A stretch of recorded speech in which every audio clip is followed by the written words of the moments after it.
Graça e paz. O Senhor Jesus disse assim: indo todo mundo,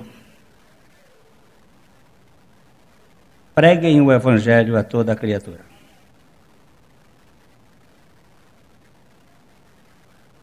Quem crê, eu vou dar uma tradução nova, que foi batizado, está salvo. Quem crê que foi batizado em Cristo na cruz, está salvo. Não é o batismo nas águas que salvam as pessoas, mas é o batismo na morte em Cristo. Mas o batismo nas águas, ele fala de uma experiência que aconteceu há 2000 anos atrás na cruz com Cristo, quando ele nos atraiu. Eu vou convidar a todas as pessoas que vão ser batizadas que venham aqui à frente. Todos. Não vou, para não chamar nome por nome, vai demorar. Por favor.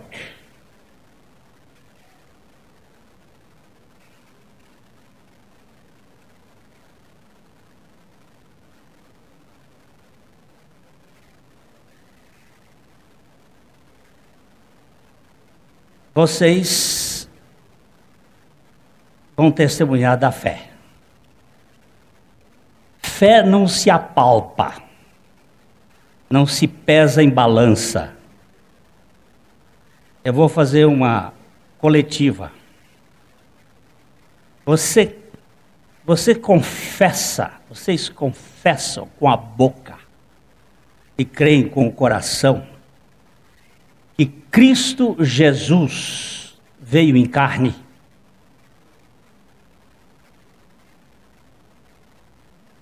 Confessa? Então vocês vão confessar com a boca: eu creio que Cristo Jesus veio em carne. Por que eu estou fazendo esta confissão de fé? Porque aquele que não crê que Jesus Cristo veio em carne é do anticristo. E se confessa com a boca, e se crê com o coração. Vocês creem com o coração que Jesus Cristo, quando foi atraído, quando foi levantado naquela cruz, atraiu vocês no corpo dele, que ele ficou prenho com todos vocês ali na cruz? Amém? Vocês creem que o velho homem de vocês, o descendente de Adão, foi crucificado, como diz a Escritura? Sim? E vocês creem que quando Cristo ressuscitou, vocês foram ressuscitados em novidade de vida? Creem? Sim, sim, sim, sim. Sim, sim, sim. Aqui há água, disse o eunuco para Filipe. Que me impede que eu seja batizado? Disse Filipe. É lícito se tu creres de todo o teu coração. Por que nós não batizamos criança? Porque a criança não pode crer. Mas eles estão dizendo que creem. E aí o que a igreja diz? Amém. Então vocês podem ir para ser batizados.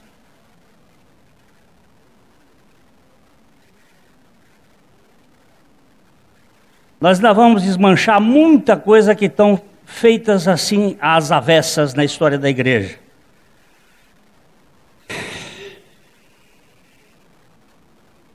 Para ser mais simples, né?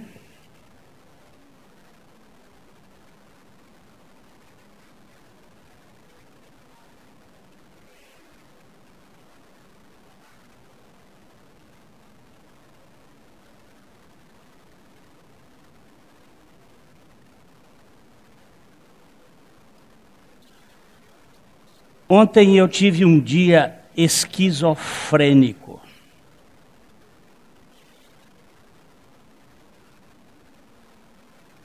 A minha mente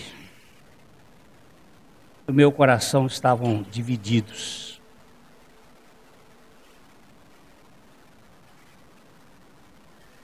Rachado. Saí daqui na sexta-feira com minha esposa para participar de um casamento ontem. A filha de amigos lá em Cascavel. Trânsito intenso, chuva. E ontem de manhã eu recebi a notícia de que uma prima, que foi uma pessoa importantíssima na minha vida, já idosa, mas não é porque é velho que a gente descarta, porque eu estou ficando velho, e eu espero que vocês continuem me amando. É idoso, né? Pois é. Ela tinha passado, tinha morrido. Quando eu cheguei do Piauí, lá no Rio de Janeiro, em 63, eu era um capial, um argé, um jacu. Agora vocês entenderam, né?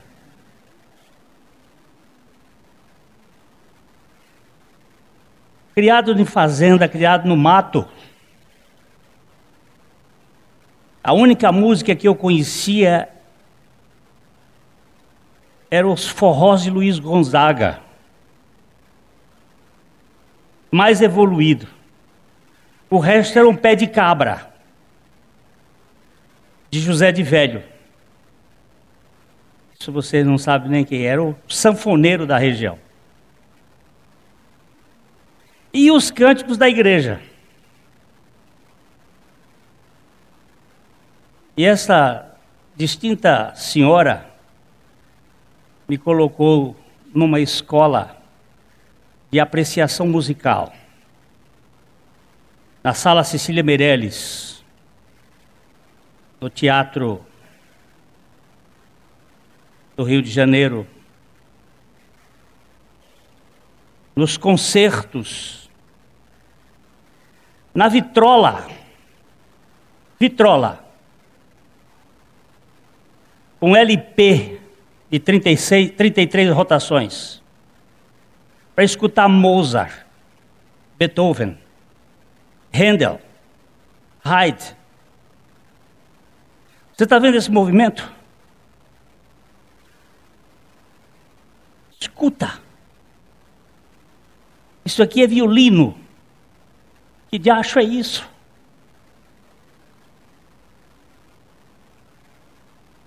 Diacho é uma expressão lá do caboclo. Que troço é este? E foi assim que eu fui desasnado. Você sabe que desasnar é deixar de ser asno. Essa minha prima teve um efeito muito especial na minha vida. 4 anos eu morei com ela.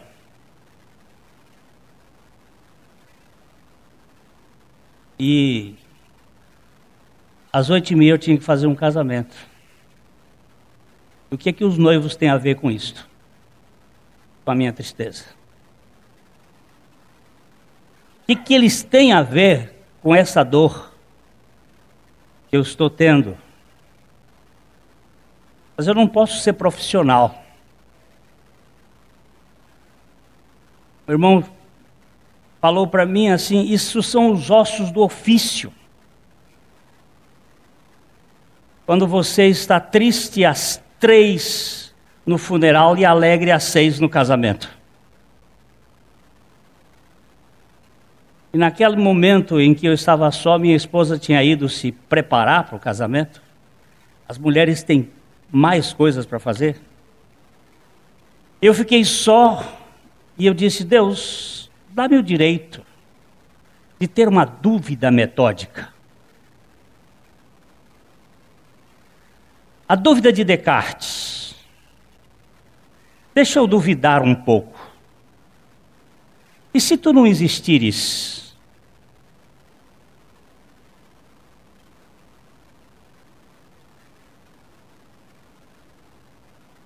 Como é que eu posso dizer que tu existes?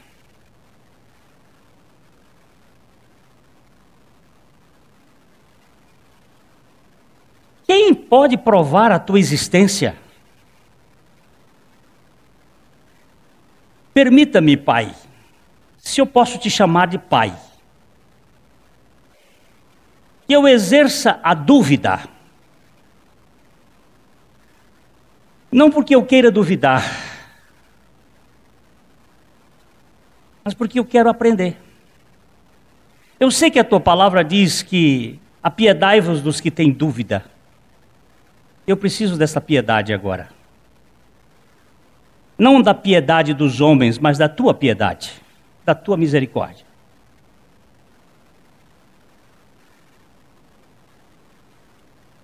E ali, naquele quarto de hotel, algo começou a acontecer que era uma espécie de fome. Não é fome de pão, você entende? Eu tinha comido, inclusive, um belo bem casado que a noiva tinha deixado lá de presente.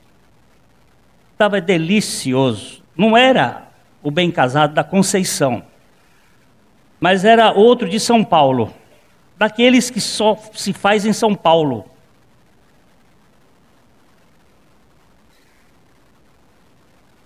E eu estava comendo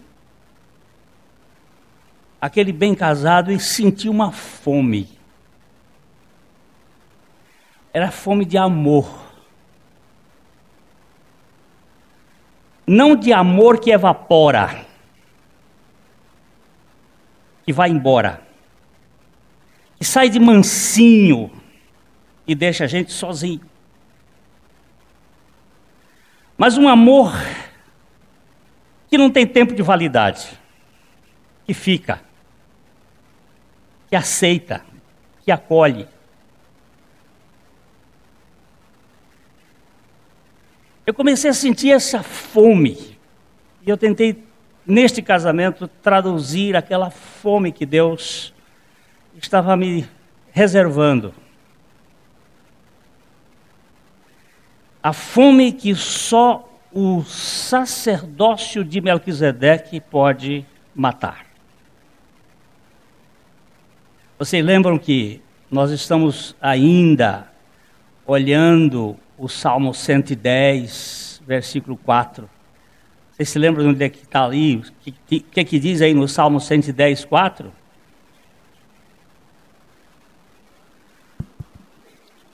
O Senhor jurou e não se arrependerá. Tu és sacerdote para sempre, segundo a ordem de Melquisedeque. Esta ordem de Melquisedeque é a ordem da graça incondicional.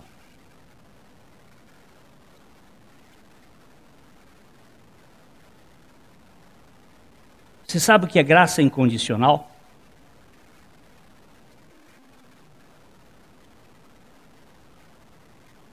Você sabe o que é graça? Você sabe o que é graça? Graça é Deus dando. É Deus fazendo tudo. Para quem?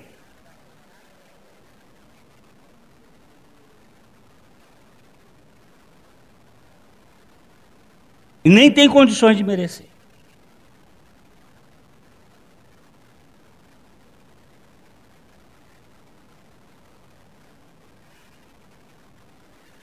Parece que Carlos Drummond de Andrade, parece que Carlos Drummond de Andrade teve alguma percepção nesse negócio aqui. Ele diz assim: eu te amo porque te amo. Não precisas ser amante e nem sempre sabe sê-lo. Eu te amo porque te amo. Amor é estado de graça e com amor não se paga. Amor é estado de graça e com amor não se paga. Amor é dado de graça, é semeado no vento, na cachoeira, no eclipse. Amor foge a dicionários, a regulamentos vários. Eu te amo porque não amo bastante ou demais a mim. Porque amor não se troca, não se conjuga, nem se ama. Porque amor é amor a nada. Feliz e forte em si mesmo. Não se ama por causa de mérito. Se ama porque o amor ama. Parece que ele estava entendendo o que é o amor de Deus. Eu fiquei mais fã de Carlos Drummond ontem. Amor é primo da morte. E da morte é vencedor. Por mais que o matem, e matam, a cada instante de amor. Você pode imaginar a loucura do amor de Deus na cruz por você e por mim? Por isso, na Páscoa francesa,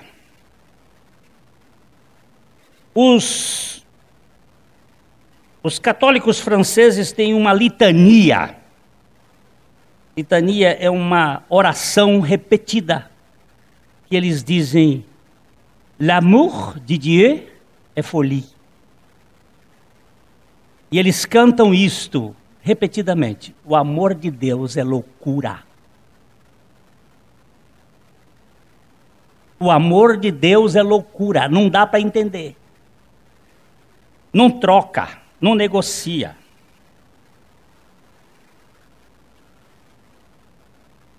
Ali, entre a dor e a alegria, entre o funeral e a festa, eu precisava experimentar um pouco daquele pão e daquele vinho que Melquisedeque trouxe para satisfazer a carência de Abraão. Eles estavam separados, como separado estava lá na cruz, o sangue derramado e o corpo partido. Isso trata-se de uma aceitação incondicional, de um amor louco. E enquanto eu entrava no processo da dúvida metódica, eu fui para Emílio de Jean-Jacques Rousseau sozinho, quando ele diz que o relógio pressupõe o relojoeiro. Eu não posso dizer que esse relógio aqui é fruto do acaso. É verdade? Esse relógio aqui tem uma marca,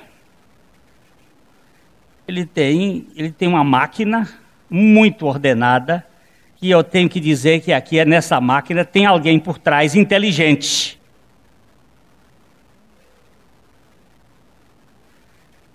O Silas não está aqui hoje, senão eu queria que ele me ajudasse com um artigo que mostra que há um cientista escrevendo que para haver evolução nesse universo tem que haver amor.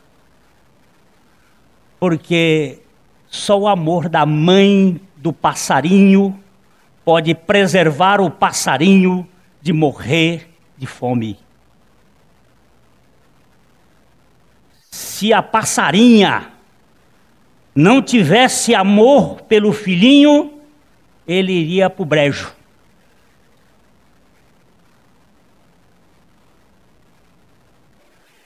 Filho de cobra não é cuidado.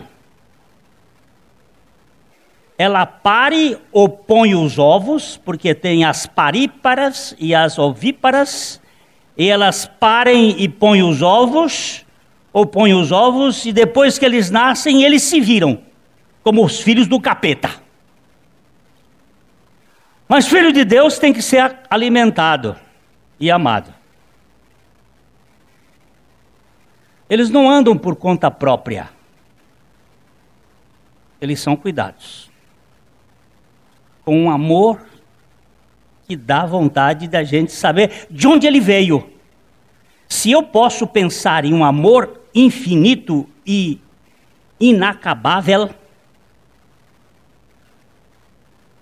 é porque esse amor existe. Já que Tomás de Aquino disse que eu não posso pensar em nada que não exista. Porque se não existe, meu pensamento não pode captar. Porque eu só penso a partir da experiência. Eu posso pensar num cavalo de asas que não existe cavalo de asas, mas existe asas e cavalos, e eu posso botar as asas no cavalo e dizer que o cavalo tem asas. Sem nunca ter visto um cavalo com asas. Mas eu já vi asas e cavalos. Mas eu não posso pensar num amor infinito se eu não tenho conhecimento desse amor infinito. Eu não posso pensar em infinito, porque eu nunca vi o infinito. Mas esse amor, ele chama a gente. Deus me ama. Deus me ama loucamente. Deus me ama. Eu tenho fome dele. Eu não me satisfaço com nada sem ele.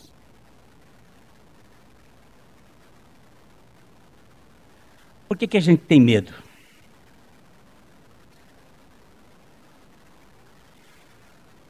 Por que a gente tem pânico?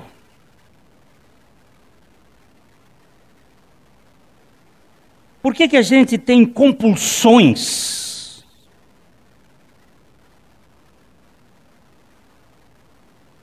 Por quê? Tem alguma coisa desequilibrada dentro de nós que precisa de um equilíbrio. A química desequilibrada.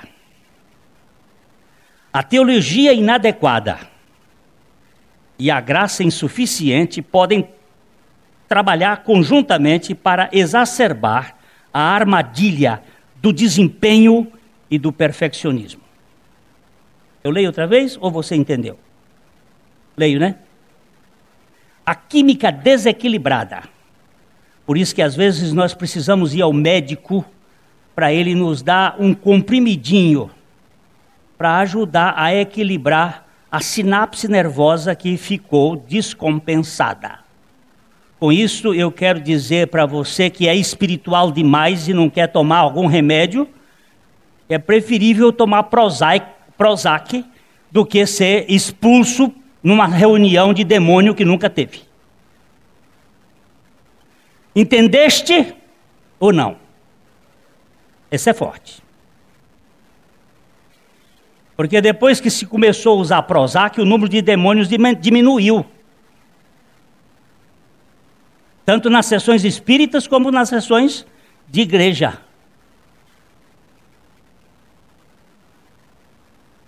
Uma química desequilibrada, a teologia inadequada e a graça insuficiente podem trabalhar conjuntamente para exacerbar a armadilha do desempenho e do perfeccionismo. Tem muita gente querendo ser o que não é e fazendo o que não pode.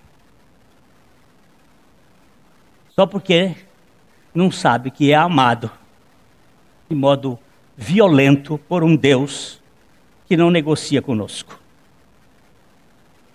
Paula, uma senhora de 30 e poucos anos, esposa de pastor, já um grande desastre. Veio procurar ajuda com todo o conjunto de problemas que temos descrito aqui neste livro. O livro talvez seja publicado por esse mesmo telefone que está tocando.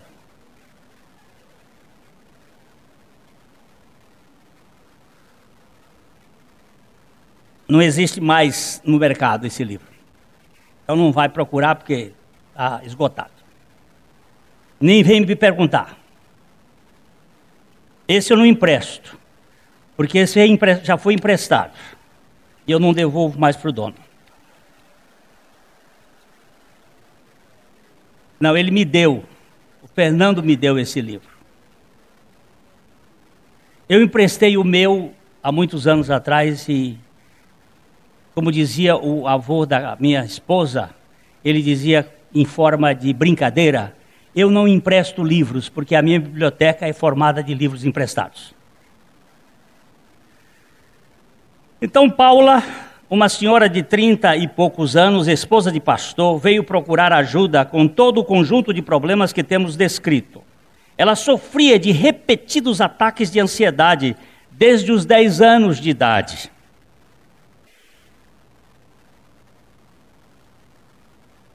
Tinha uma longa história de sobrecarga de expectativas cristãs, implantada pela sua religião, que achava que deveria desempenhar a altura para poder ser aceita. Ataques de pânico, que duravam algumas horas ou vários dias, e que a aterrorizavam, e sempre a deixavam fisicamente exausta e profundamente deprimida. Entre seus familiares havia casos de alcoolismo, colapso emocional e mortes traumáticas, tipo suicídio não provocado. Vocês sabem que há muitos dos acidentes de carro que são suicídios inconscientes.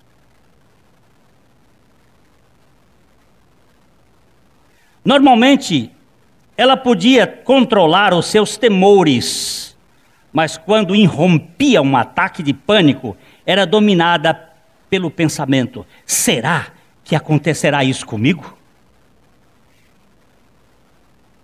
Nessas épocas ela era incapaz de dormir, então se sentia terrivelmente culpada por não estar confiando em Deus. Era uma situação sem saída. Trabalhamos juntos durante várias horas sobre a terrível pressão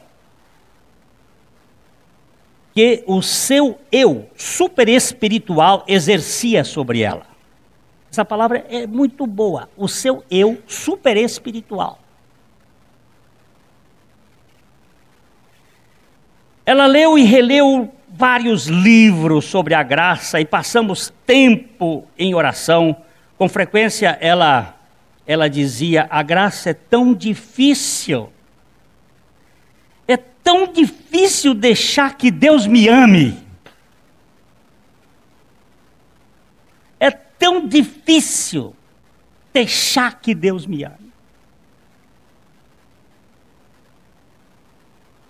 Eu quero desempenhar para Ele não ter que me dar de graça.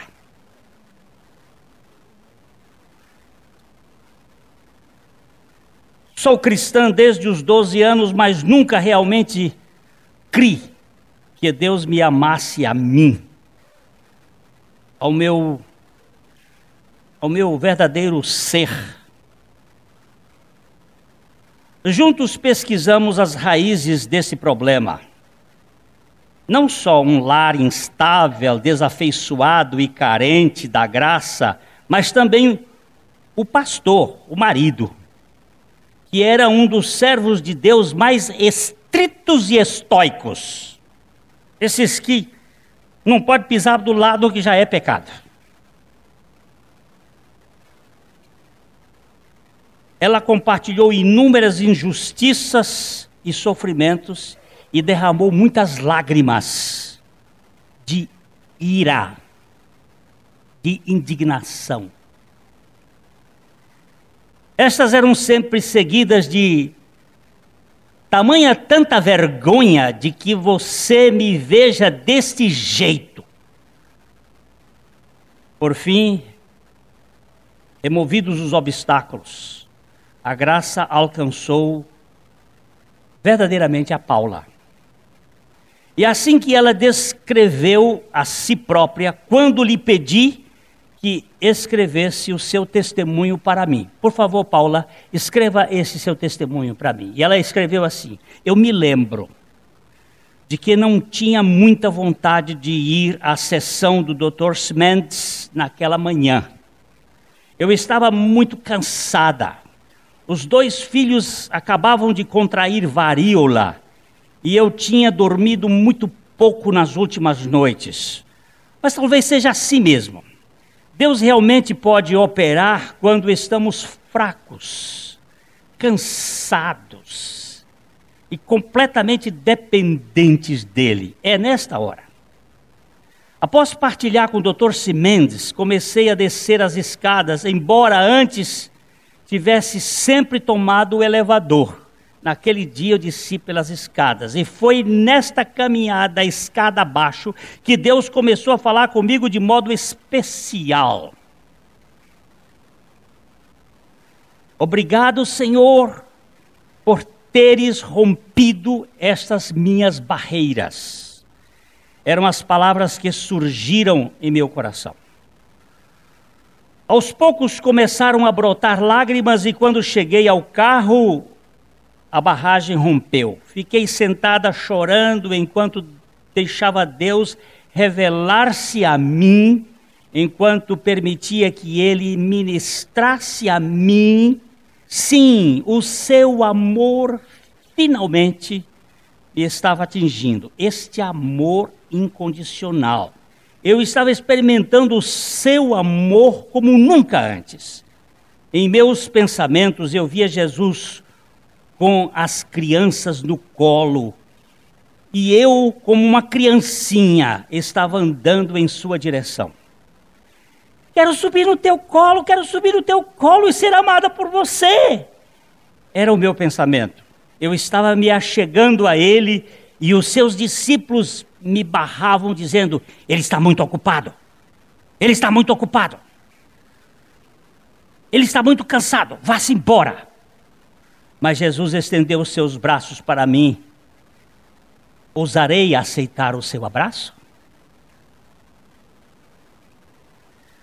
Oh, sim. Deixarei que ele me ame, como só ele sabe me amar, e me liberte. Nada mais importa, exceto o amor de Deus neste mundo, nada mais. Ele realmente me ama.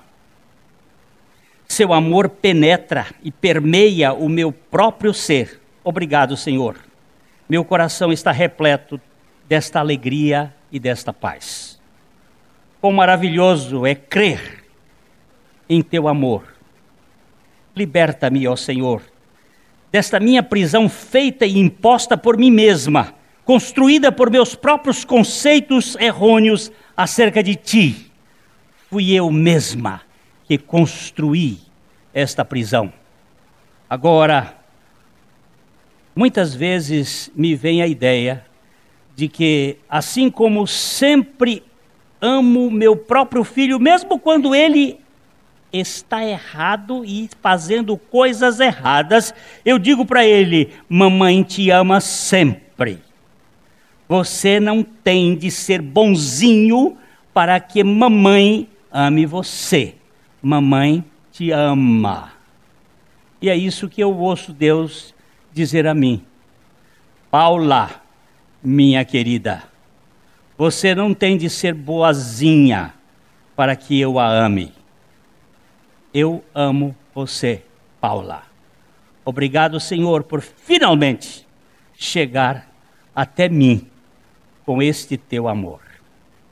Foi assim que a graça chegou a Paula. Foi o começo de uma nova liberdade, de uma nova saúde espiritual, física. Ela continuou a ministrar a outros com um coração agradecido e repleto de graça.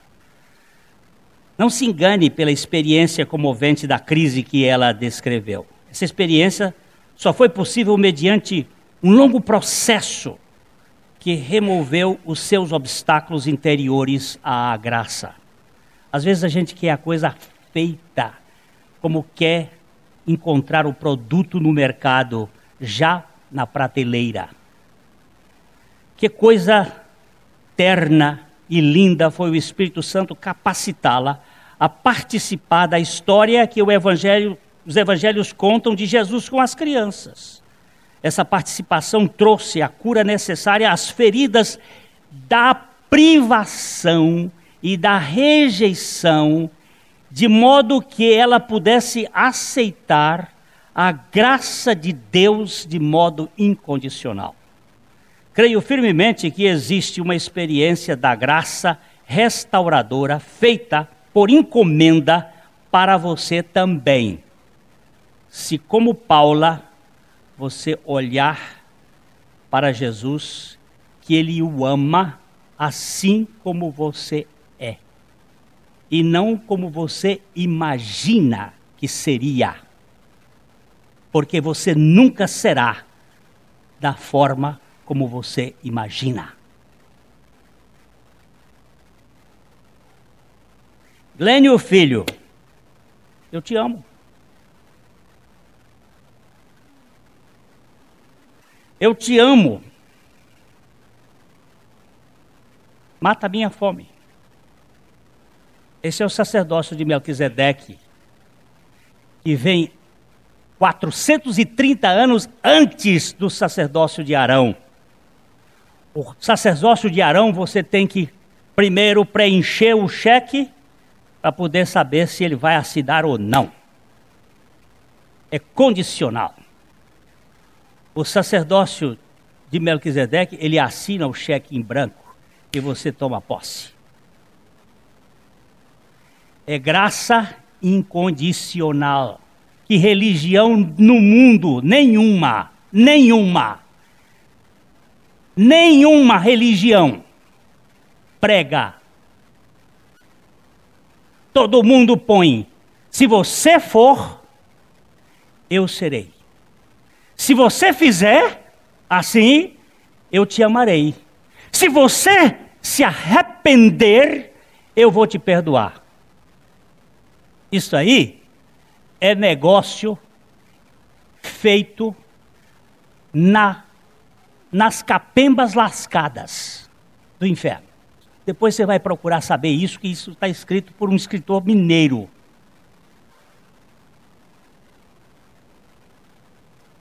É um lugar bem escuro. Deus me perdoa, não porque eu me arrependo, mas Ele me perdoa antes de eu me arrepender, porque foi o seu perdão que me levou ao arrependimento. No dia que você descobrir assim, vai ficar mais fácil.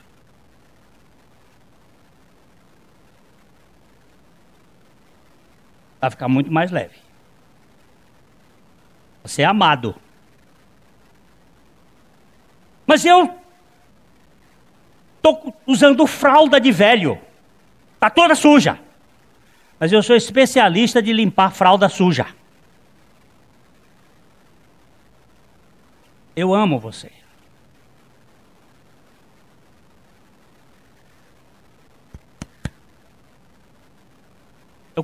Eu li para os homens. Eu sei que você não gosta, meu bem, mas eu vou ler. Ela não gosta que eu leia os textos, porque ela diz que perde muito tempo com leituras, mas eu sou eu, ela é ela. Nós dois nos amamos a si mesmo. Ontem eu estava fazendo o casamento, eu disse, a corda da viola tem que ficar na distância certa. Se ficar muito junta, ela se tromba. Se ficar muito longa, você não pode tocar.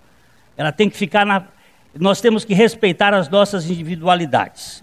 A Casa de Habsburgo dominou o Império Austro-Húngaro desde 1273 e a família foi um dos principais e poderosos políticos da Europa até a Grande Guerra de 1914-1918. O funeral do imperador Franz Joseph I da Áustria aconteceu em novembro de 1916. Foi o último dos grandes funerais imperiais acontecido na Europa. Esta família estava lá reunida e toda ela foi sepultada na cripta. Lá eles têm um cemitério da família localizado no porão do Mosteiro dos Capuchinhos em Viena. No dia do funeral, toda a corte estava reunida com vestes totalmente brancas, tendo chapéus cobertos com plumas de avestruz. Uma banda militar executou melancólicos hinos fúnebres e uma antífona de Haydn. O cortejo cobriu caminho serpenteando por escadas iluminadas com tochas flamejantes, carregando o caixão coberto com as cores imperiais preto e dourado. E finalmente alcançou as grandes grades das portas de ferro da cripta, atrás das quais estava o cardeal arcebispo de Viena, juntamente com o seu séquito de altos oficiais da igreja. O oficial encarregado da procissão era o oficial encarregado da procissão era o mestre da cerimônia da corte. Ao chegar à porta cerrada, bateu com o cabo da espada cerimonial. Ele estava seguindo uma cerimônia prescrita desde os tempos imemoriais. Pá, pá, pá! Abram! Ordenou ele. Quem vem lá? Entoou o cardeal.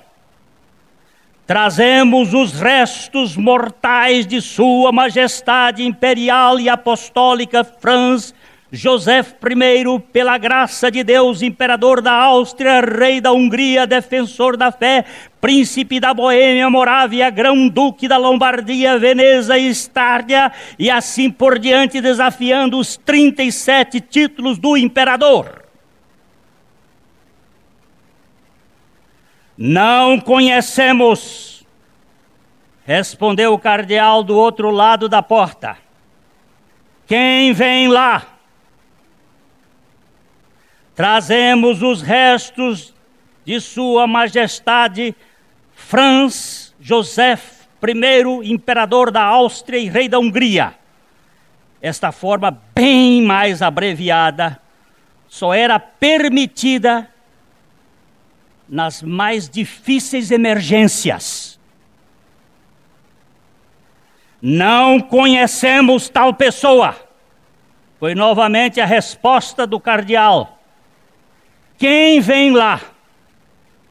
Trazemos o corpo de Franz Joseph, nosso irmão, pecador, aceito pela graça. Com isto, as maciças portas abriram-se vagarosamente e Franz Joseph foi levado para dentro.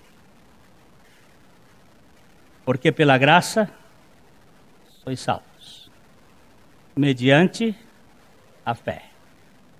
E isto não vem de vós, é dom de Deus. Não vem das obras, para que ninguém se glorie.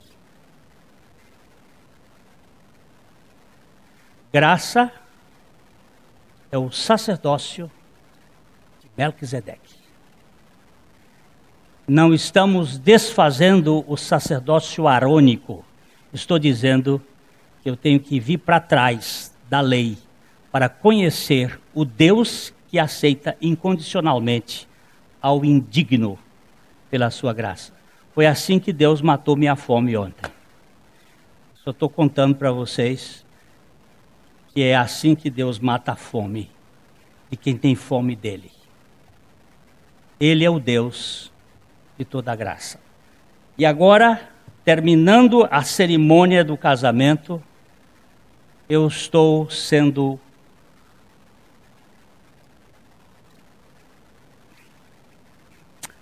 impactado por um encontro que não estava previsto.